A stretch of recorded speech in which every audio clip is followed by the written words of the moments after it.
What's up everyone, welcome to today's video. Welcome to the Video Game Fight School channel. Thank you very much for tuning in. So I usually stay clear of a lot of videos like these, but I thought I'd bring this because I want to shoot this notion dead. I think I'm kind of sick and tired of the inconsistency of most people who call themselves gamers, and the reason I don't take them seriously is because their lack of consistency anyways.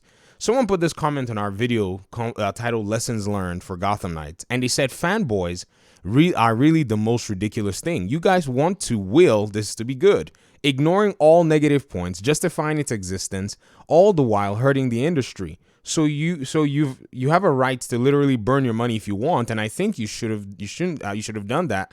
Thank God for Metacritic, the standard the industry goes by, so your game is toast. Now, this person continues to comment and will never stop commenting whenever we're having fun talking about Gotham Knights. But here's the reason and here's the answer that I gave. I laughed and said, hurting the industry, bro, it's a video game, an inconsequential piece of entertainment. There are more important things to do. There is Call of Duty that is the highest selling game right now, but is also highly problematic in many areas. Do you see me making videos beating on Call of Duty or telling people who buy Call of Duty or play Call of Duty that they're hurting the industry? In fact, let's go into the metrics so that we can actually see. Because it appears this person is obsessed with Metacritic, which is a place where people who may or may not have played the game are commenting. How about we look at what actual players of the game are saying? Call of Duty right now, Modern Warfare 2, on the Xbox Store, out of 7,000 reviews, has a 3.9 review scale, because a lot of people are not necessarily happy about the game. I was reading the reviews and I was like, wow, that's crazy. The game is rocking a 3.9, rating out of 5. Let's look at Gotham Knights, rocking 4.2. Granted, it is a fraction of the amount of people, but it is what we're seeing in terms of people who are actually playing the game. Call of Duty is a game that's made its 90th iteration, but I mean, you could argue that people who are buying the same game over and over again that is basically making very minimal innovation every year could be spoiling the industry, but it's none of my business. These are video games. Everybody can actually, like this commenter said, burn their money if they want to.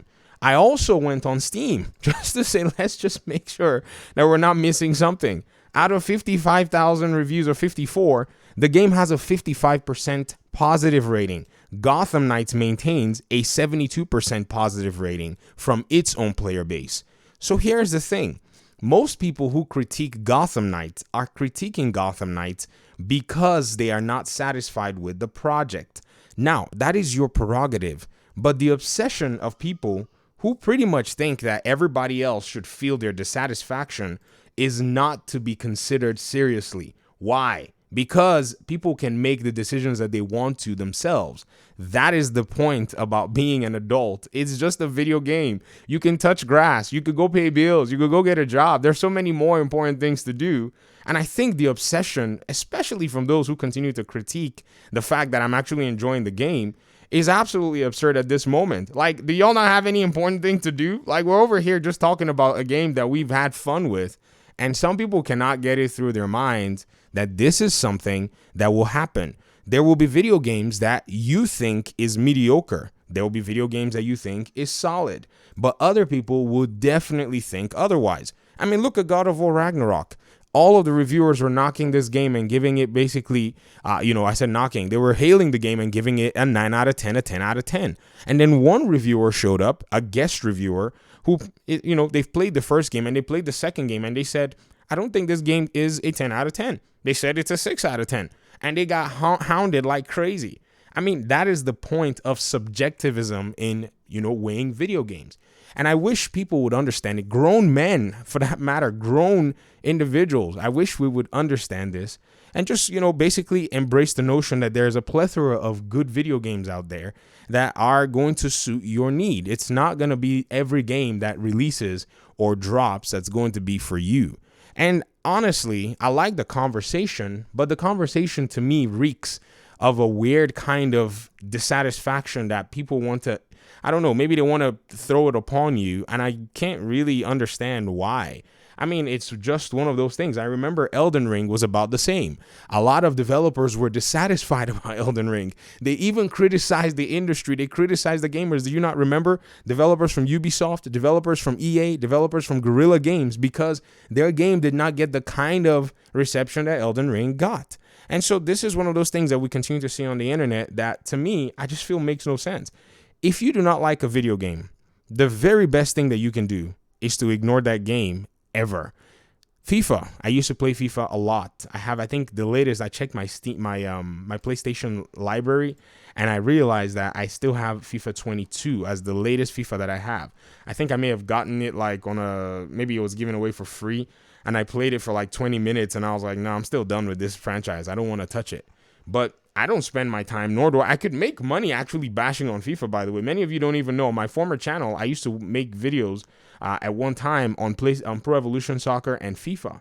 And I had a huge reception for those because soccer is a sport that I grew up with. I grew up in West Africa. That's all we had. We didn't have baseball or any alternatives. It was just soccer as our main sport. So I know the game. I know the sport. I've played the games for years. But at the same time, I looked and saw, man, if you're not in a position where you enjoy a video game, you're going to put yourself in a place where you sound bitter.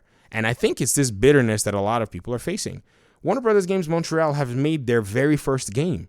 It is the very first project that they're making without the influence of Rocksteady, without the assets, without the, code from Rocksteady. They decided that they were going to go ahead and put a game together according to their vision. If some fans like it and some fans don't like it, that's only normal. Have you ever seen a game that everybody likes?